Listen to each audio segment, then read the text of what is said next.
Welcome back to the Der Show. I'm broadcasting now from Miami Beach, where I'm escaping the cold New York winter and enjoying some walks on the beach. Pretty much finished with COVID. Still feeling a little of the effects and a little tired, but getting along, enjoying Miami Beach. So about 250 years ago, um, the citizens of the British colonies in the United States revolted, and we overthrew the monarchy, and we established a republic. And George Washington was offered to become king, and he said, "No, no, no, no way! I'm not becoming king.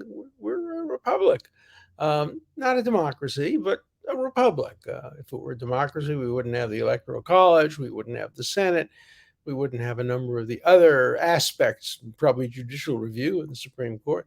We're a republic, and but we fought a revolution against Great Britain. We won, and then we fought another war, the War of 1812. Kind of won, tied. We got the Star Spangled Banner out of it.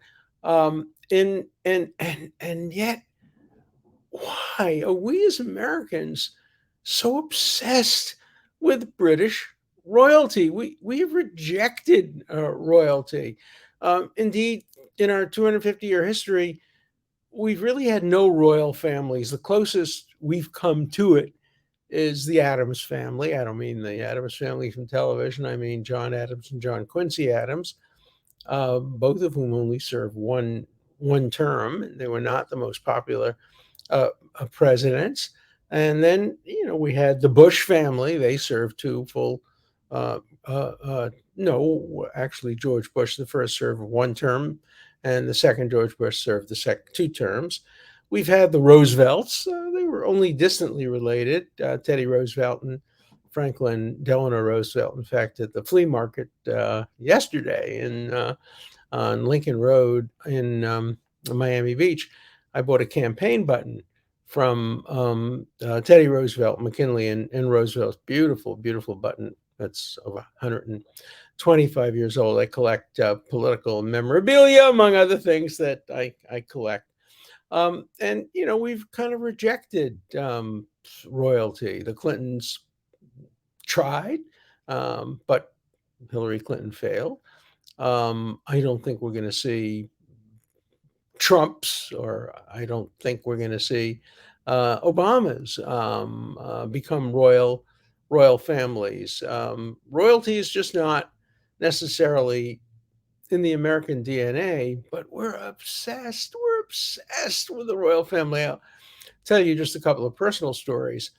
It was August 30th, 1997. August 30th, 1997. We were invited to a dinner party on Martha's Vineyard. This was in the days when I was still invited to dinner parties on Martha's Vineyard. We're invited to a dinner party at which the guest of honor was Bill Clinton, then President of the United States. And we were seated at his table, small dinner party, maybe, I don't know, 15 people. But we were seated at his table. And then after the dinner, we had dessert, and we were standing around schmoozing, and Bill Clinton, who really like likes my wife, Carolyn, because they're both Southerners. My wife's from Charleston, South Carolina, and speaks with a little bit of a Southern accent. And of course, Bill Clinton's from Arkansas, and he speaks when he wants to with a Southern accent. Other times with less of a Southern accent. And he and my wife were talking. I was standing next to them. We have a photograph of it. And he was saying to her, talk Southern to me. I really am enjoying it. And the two of them were having a really great conversation. I was mostly listening. And then suddenly, the head of his Secret Service detail basically pulls him away and pulls him into the adjoining room where the football was. You know what the football is? The football is the nuclear code device that allows the president of the United States, from wherever he or she happens to be, to authorize the sending of nuclear bombs to destroy another country. And we knew the The Secret Service was in the adjoining room. The doctor was in the adjoining room. They always have that. And the football was in the adjoining room. And there he gets pulled away to the room with the football. Well, I have to tell you, we were a little nervous. And Bill Clinton stayed away probably a full 20, 25 minutes, maybe as much as a half an hour, not more than that. And then he came back and he was absolutely pale. He didn't tell us what had happened in that room. Obviously, you don't ask the President of the United States what happened in a room when the Secret Service pulled him in. He was pale. He stopped kibitzing with my wife. In fact, he basically said hello to her as if he didn't remember that he was talking to her. Certainly, we were clear something was wrong, and we were very nervous. And we asked around everybody at the dinner. Nobody knew, and nobody was going to ask the president. Then the dinner party was over, and we're driving back, and we turn on our radio. We're listening to Martha's Vineyard radio, music, and they come on with a flash, and they announced that Princess Diana had been in a crash in Paris, and it was not clear whether she would live or die. And shortly thereafter, obviously, we learned that she had died. And President Clinton knew Princess Diana, and they were kind of friends. And obviously, he was very, very shaken by the tragic ending of her life. So that's one royal story I have. It's a distant story. I didn't know Princess Diana or Prince Charles, King Charles. Although one of my closest friends was a tutor for Prince Charles when he was a young student, and thought very, very, very highly of him. My second story is a lot more personal. On Martha's Vineyard again, this is probably 3 years later. A woman named Lynn Rothschild, her name was Lynn Forrester. She had been married to the borough president of Manhattan. And then she was engaged to Sir or Lord Evelyn Rothschild, one of the people from the famous Rothschild banking family. You remember the Rothschilds? They're the ones who, according to Congresswoman Green, sent laser beams down to California and started the fires. But they are a prominent banking family, and often when there are anti-Semitic attacks on bankers, Rothschild, Soros are the ones whose names come up mostly. In any event, Lynn Forrester was going to give a party for her intended Evelyn Rothschild. We were invited to the party, and a lot of prominent people were invited to a party, and the guest of honor was Prince Andrew, the Duke of York. At that point in time, I don't remember, third, fourth, fifth in succession to the crown, and he was sitting across from us under a tent. A beautiful kind of Moroccan tent had been built for the party, and I got to know him. We got to talk, we got to schmooze, we got to interact, and he found out I was a Harvard law professor, and he asked if he was going to be in Boston for the next few days. He asked whether he could attend my class, and it just so happens I was teaching a class, first year criminal law class. We're going to be dealing with issues of gun control, the Second Amendment, what rights people have of self-defense, home as castle, all of that. So I invited him to come to the class, and he sat in the back of the class. I think he had one guard with him.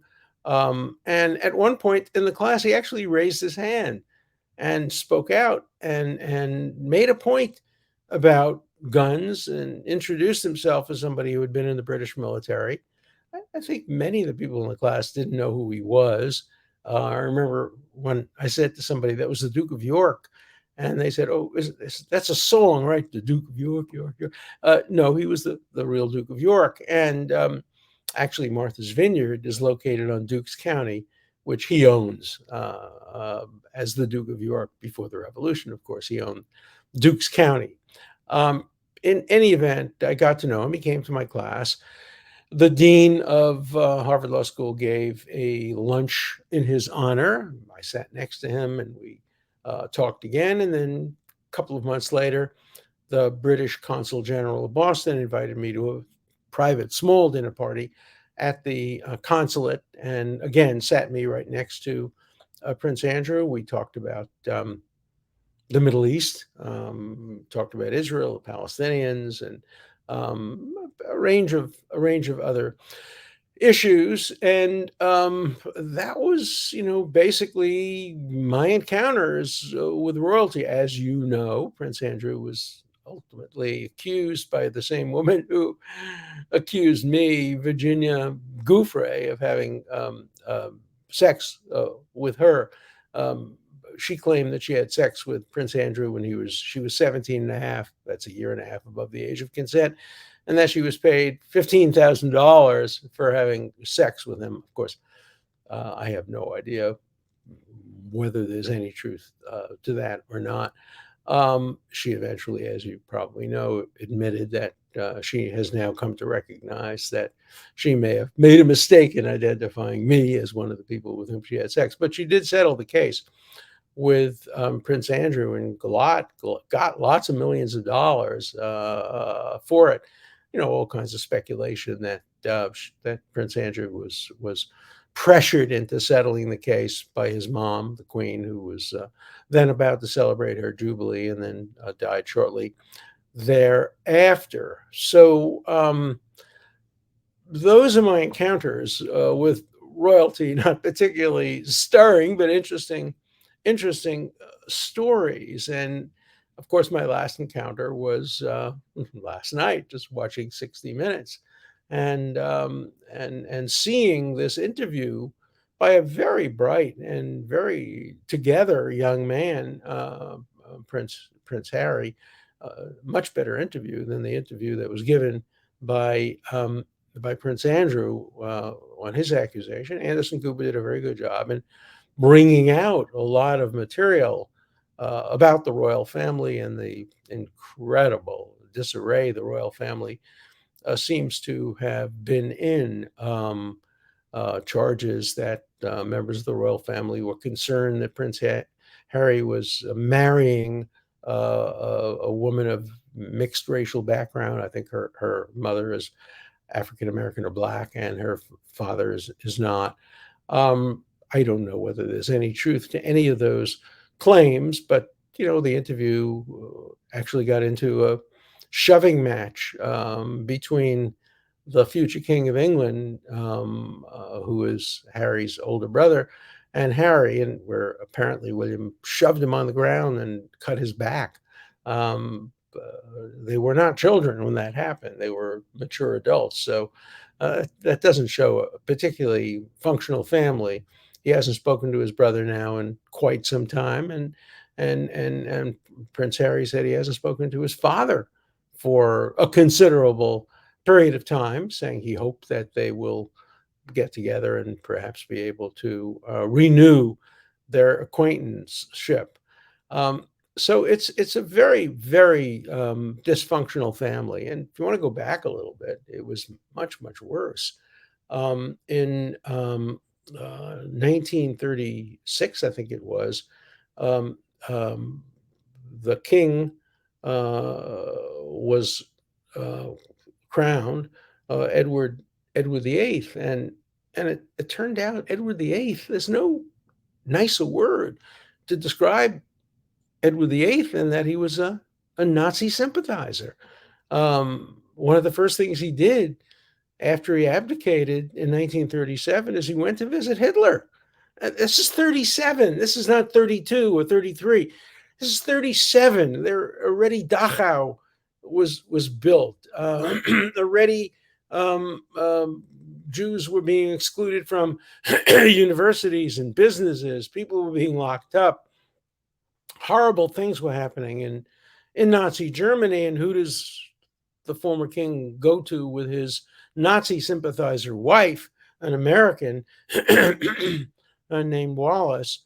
But they go to visit Hitler. And then they visit other people. In fact, I think they were married. I think, the excuse for Edward abdicating from the crown, but it was an excuse, was that he married a divorced woman. Of course, now we know that the current king is married to a divorced woman. Um, and historians have now speculated, more than speculated, they have some evidence that the real reason that Edward abdicated was he was pressured to do so because of his pro-Nazi sympathies. People forget that the royal family is related to German royalty and also related to Russian royalty. Tsar Alexander, when he was killed with his whole family, was a cousin of the King of England. They were all, inbred relationships and relatives between, the House of Windsor, which was a German house, and the British royal family, the Russian royal family, etc. So, it's a royal family with lots of baggage. Queen Elizabeth did a great job. I mean, she was monarch for longer than anybody in the history of Great Britain, and that's saying something when you're serving longer than anybody in the history. We're talking about going back to, the Norman conquests and things like that. Um, that's really a long, long period of time, and she did a very good job. There were questions about her views and her attitudes, but that's true of lots and lots of people. But the question is, why are we so fascinated with a group of people who don't necessarily have any particular talents? If they do, it's an accident. Um, they don't earn their way to the crown. They don't work their way to the crown. They don't get elected, according to, of course, old tradition, the Anglican Church tradition. They are appointed by God. The Windsor family was picked by God. Well, I don't think there are too many people who believe that anymore. Does anybody really believe that God would have picked a Nazi like Edward? Well, those who believe would say, yeah, God picked him, but then God also made him abdicate. Maybe, maybe. In any event, it's a fascinating issue of why we care so much, and I'm curious what you think. I had a friend died a few years ago, a very nice woman, was Irish, interestingly enough. She was obsessed with the royal family. I mean, royal family didn't treat Irish people all that well. I mean, you go back to the Irish famine, you go back to all the horrors that Ireland had inflicted on it by the British. But this friend of ours, Maureen, was just obsessed with the royal family. When she found out that I knew Prince Andrew, oh my God, she couldn't get over it. I actually touched him, and that's an interesting story. What happened is I was standing over him talking at this party when the waiter spilt soup on him. And I immediately grabbed his napkin because the soup was on his back. I immediately grabbed his napkin to try to sop up the soup and stop it from, ruining his outfit. And I got grabbed very gently by one of the guards and says, "One does not touch the royal body." Apparently, you don't shake hands with the prince. You don't shake hands with the king. So I was rebuked for touching Prince Andrew, but I touched him. I actually touched him. I think I shook hands with him too when he spoke in my class. I don't remember that exactly. That's about 15 years ago. But you know, the royal family. Why? Um, Prince Harry seemed like a very decent young man. His brother seems like a decent young man, and their father, the king, seems like a very decent man. But they're not anybody that we would necessarily choose for positions of leadership. Royalty and the Constitution of the United States provides that you can't accept any titles of nobility or royalty in the United States. people have circumvented that, given up their American citizenship to become sirs or lords, but mostly Americans reject royalty. But we're fascinated. We're fascinated by it. And so I need to know from you why. Why are you obsessed by the royal family? Um, the British seem, in some respects, less obsessed. I mean, there are votes all the time. Should the royal family be abolished? And normally it gets a significant number of Brits to vote against the royal family. Their popularity goes up and down. And obviously it varies with circumstances. And with Queen Elizabeth, the popularity was high. Immediately upon her death, it went down a little bit, but now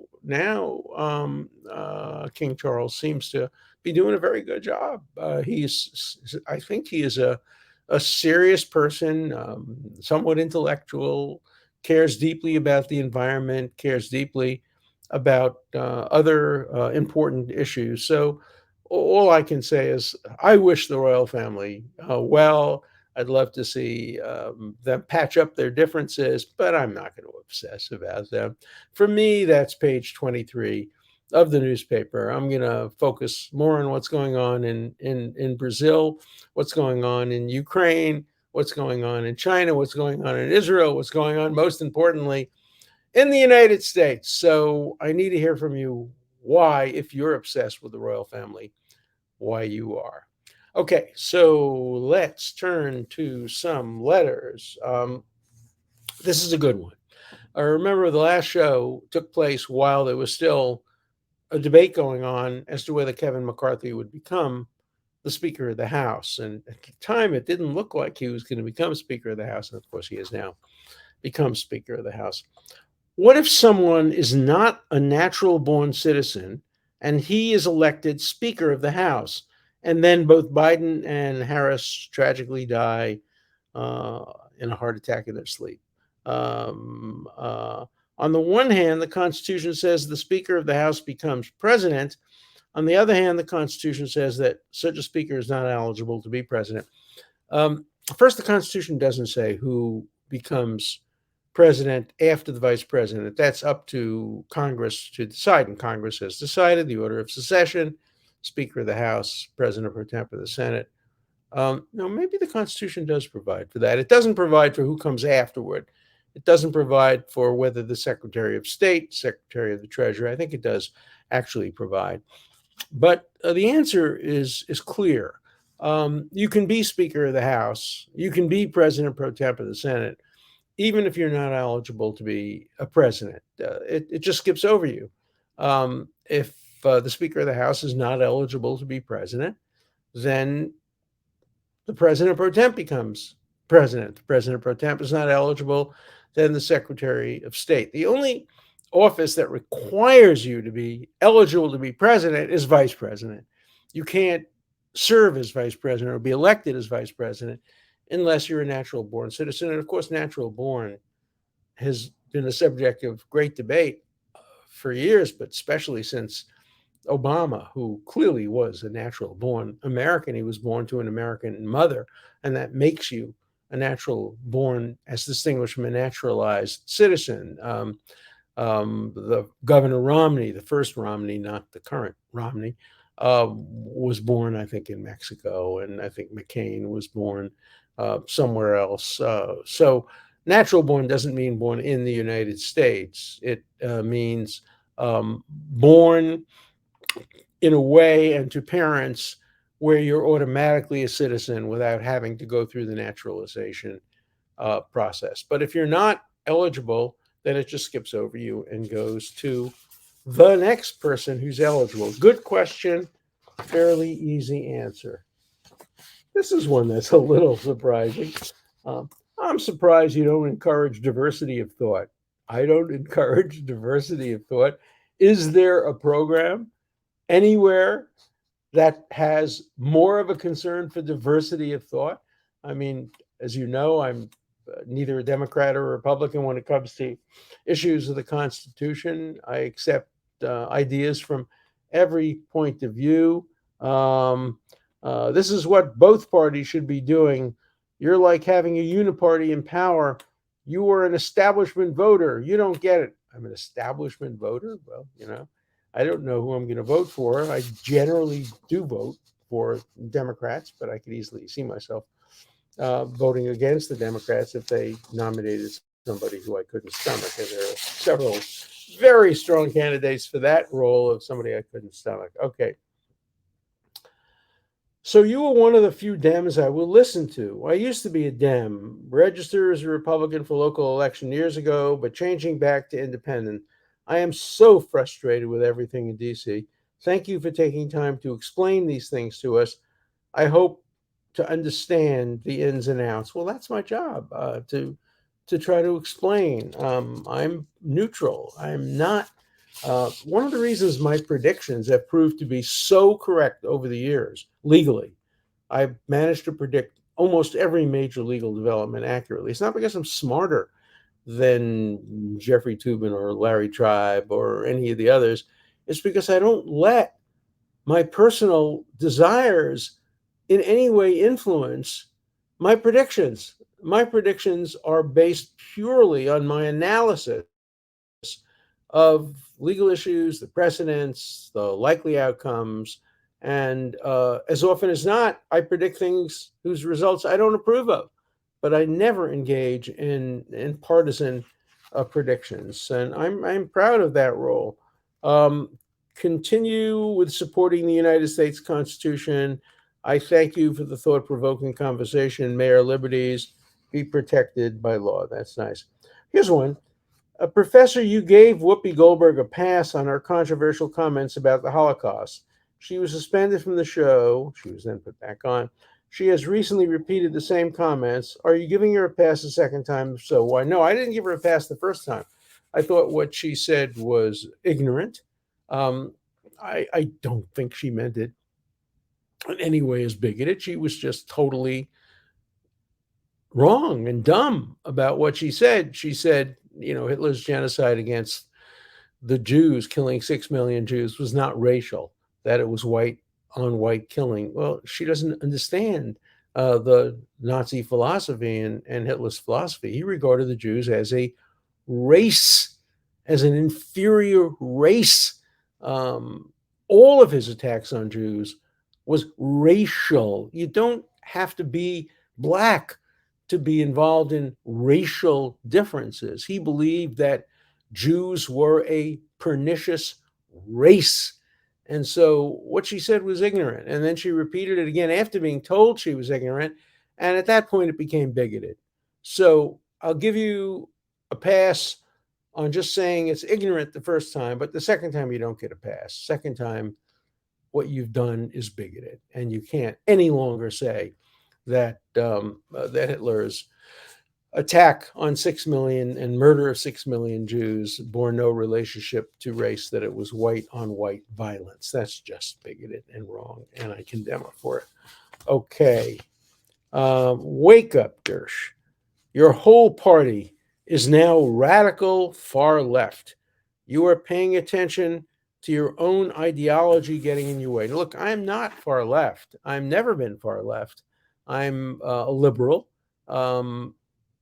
At point of time, I was center left, perhaps. I mean, I believe in Social Security, and I believe in a range of other economic policies, minimum wages. You call that left, but certainly I'm against the far left. I'm more against the far left than most people on the far right. So I don't plead guilty to being supportive of the far left. I'm an opponent of the hard left, and I've argued for years that people who are perceived as being on the left side of the spectrum have a special obligation to condemn the left when they become hard left and when they move away from liberal and civil liberties positions. Okay. Last question. It's sad that we can't just respect each other's personal decisions and just be kind or at least civil, regardless of the stand on vaccination or anything else. Look, I agree with you. Those are issues of science, and we ought to listen to all the best evidence. But the idea that we condemn each other I mean, I've been condemned for being vaccinated. I was vaccinated 5 times, 4 boosters, still got COVID. But nonetheless, I think it was the right decision. But if you don't, I'm happy to talk to you. I debated Robert Kennedy. It got over 1 million views. Robert Kennedy and I disagree, but we're friends. And we respect each other. I disagree with his views, but that doesn't mean that either he or I have to be disagreeable. So let's continue to disagree with each other. Write me letters telling me about your disagreements, and let's never become disagreeable. See you tomorrow.